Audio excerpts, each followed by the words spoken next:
Arsenal versus Chelsea, Arteta versus Lampard. मतलब इन दोनों की हिस्ट्री काफ़ी टाइम से चली आ रही है, खेलते भी थे साथ में। अब दोनों मैनेजर्स हैं अपने अपने एक्स क्लब्स के। एंड बहुत बहुत ट्रिकी सिचुएशंस थी इन दोनों कोचेस के लिए ये मैच खेलने के पहले। रीज़न बीइंग थोड़ा थोड़ा सा ना भाई, थोड़ा सा प्रीव्यू ले लेते हैं मैच का इससे पहले, ताकि कंटेक्स्ट समझ जाए। अब यार आर्टेटा बहुत प्रेशर के अंडर था, क्योंकि 15वें पोजीशन पे टेबल में आर्सेनल, लास्ट 7 गेम से वो लोग जीते नहीं थे। आर्टेटा ऑलमोस्ट इस पोजीशन में था कि शायद ये मैच हारता तो वो सैक हो सकता था। वहीं अगर लैम्पार्ड की बात करें तो भाई 200 मिलियन खर्चा करके आ रहा है बंदा, काफ़ी अच्छा अच्छा ठीक ही ठाक फॉर्म चल रहा है उनका। एंड अगर ये मैच जीत जाते तो सेकंड जाने की अपॉर्चुनिटी थी चेल्सी के पास। बट चेल्सी का सिर्फ एक बुरा पॉइंट ये था कि उनने लास्ट 2 अवे मैचेस नहीं जीते थे। बट ठीक है ना, ठीक है ना, आर्सेनल वैसे भी बहुत टट्टी खेल रही है सीजन, सबको लगा ठीक है जो बर्नली से हारते हैं चेल्सी। ये बात हो गई भाई मैच के पहले। कोविड प्रोटोकॉल से भाई और ओबामयांग को मिलाकर 6 बहुत इंपॉर्टेंट सीनियर प्लेयर्स आर्सेनल के बेंच पे बैठे थे। विलियन, गैब्रियल और डेविड लुइस तो भाई इसी चीज़ की वजह से बैठे थे, कोविड प्रोटोकॉल्स को लेकर। पार्टे अभी है नहीं, खेल नहीं पा रहा, is not fit enough. Aubameyang को भाई रेस्ट दिया गया था। तो you know there are like काफ़ी सारे प्लेयर्स थे जो नहीं खेले इस मैच में। एंड ये काफ़ी हद तक इम्पैक्ट कर सकता था टीम को, स्पेशली जब आप 7 गेम स्ट्रीक पे आ रहे हो। And you have to put in youngsters like Martinelli, Saka, Emile Smith Rowe. क्योंकि भाई देखो मार्टिनेली का टैलेंट प्रूव्ड है, but you know to come in a game and start, वो भी इतने बुरे फॉर्म में जब टीम है against one of the best teams in the league जो 200-250 मिलियन स्पेंड करके आई है समर में। And this Arsenal squad was actually not suppose to win this game. जब हम बात करें, चाहे पंडित्स की बात करो चाहे किसी की भी बात करो, किसी ने प्रिडिक्ट नहीं किया था कि this Arsenal squad is going to beat Chelsea. क्योंकि चेल्सी भाई they have been coming good, they उनका फॉर्म धीरे धीरे पकड़ रहे थे। They had this chance to go to second and you know Liverpool के टाइटल चैलेंज को करने के लिए उनका अपॉर्चुनिटी था। बट क्या ये भाई, बोलते बोलते हैं ना भाई कि you create your own luck. And such में इस वजह से आर्सेनल इस मैच में डिजर्व करती थी जीतना, because they created their own luck. Opportunities बना रहे थे, बॉक्स में जा रहे थे, दे वर pressing, they were winning tackles. ये देखो एक एक बहुत चीज़ इंपॉर्टेंट होती है फुटबॉल में, इज कलेक्टिव डिफेंडिंग, या फिर जिसको हम अपनी नॉर्मल लैंग्वेज में बोलते हैं डिफेंडिंग लाइक अ टीम। ये देखो ये देखो ये देखो, इसको बोलते हैं defending like a team. And वही चेल्सी की जब हम बात करें इस मैच में, तो भाई भाई they were like this, they were not defending like a team. Chelsea, अब देखो भाई एक बार जरा थर्ड गोल की बात करें यार, तुम उसको फ्लूक बोल सकते हो, कुछ भी बोल सकते हो, बट वो एक डेंजरस जोन में बॉल है। एंड वहाँ पर ही कांटे खड़ा था, वहाँ पर ही थियागो सिल्वा खड़ा था। None of them pressed, none of them pressed. Chelsea press नहीं कर रही थी प्रॉपरली। एंड इसके लिए मैं लैम्पार्ड को नहीं नहीं ब्लेम कर सकता है।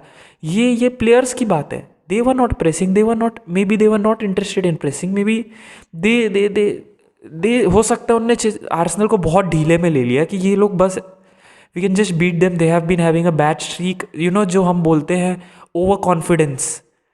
May be that was the case, क्योंकि when you are playing against a side like Arsenal, क्या when you are playing football, how do you not press players on that part of the pitch? इतना easily तुम कैसे छोड़ सकते हो किसी player को? I have no idea, I have no idea how Chelsea manage to do that. अब भाई जाका फ्री किक तो वर्ड्स ही नहीं है। एंड फर्स्ट गोल जो था भाई वो होना ही नहीं चाहिए था, बिकॉज वो पेनल्टी नहीं थी, बट दे दिया गया, कोई बात नहीं। Chelsea had the fire power and they had the capability कि भाई वो एक गोल डेफिसिट आराम से टर्न कर ले। बट उसके बाद चेल्सी क्या करती है? डिफेंड। उसके बाद चेल्सी क्रिएट नहीं कर पाती opportunities. Arsenal are still pressing, they are still the one who are playing football.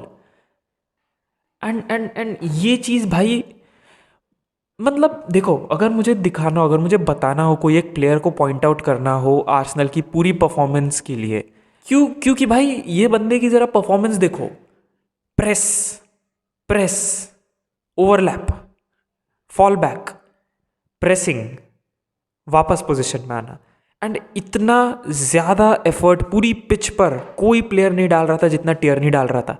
And Tierney उस आर्सेनल स्क्वाड का जो मोराल उनको इम्पोर्टेंट था, जो उनको डिज़ायर इम्पोर्टेंट था, जो आर्सेनल दिखाना चाहती है, जो इस पूरी आर्सेनल स्क्वाड में हर एक यंगस्टर और हर एक प्लेयर दिखा रहा था, इंक्लूडिंग ग्रैनिट जाका। ग्रैनिट जाका ने किए फालतू के फाउल्स, ही गॉट अ फालतू के he did फालतू के tackles, but he was showing the desire that is required to win a football match, and वो desire हमको चेल्सी से नहीं दिखा, and that is the simple reason why they won। Arsenal के तीनों goals I am literally saying, तीनों goals ऐसे थे जो शायद किसी और दिन पे नहीं आए होते। द फर्स्ट पेनल्टी वो किसी और दिन पे नहीं दी गई होती, वीएआर उसको ओवरटर्न कर सकता था। सेकंड जो फ्री किक गोल था वो हर रोज नहीं मारता कोई player, I think it's been a year and a half जब तक झाका ने last free kick goal score किया था।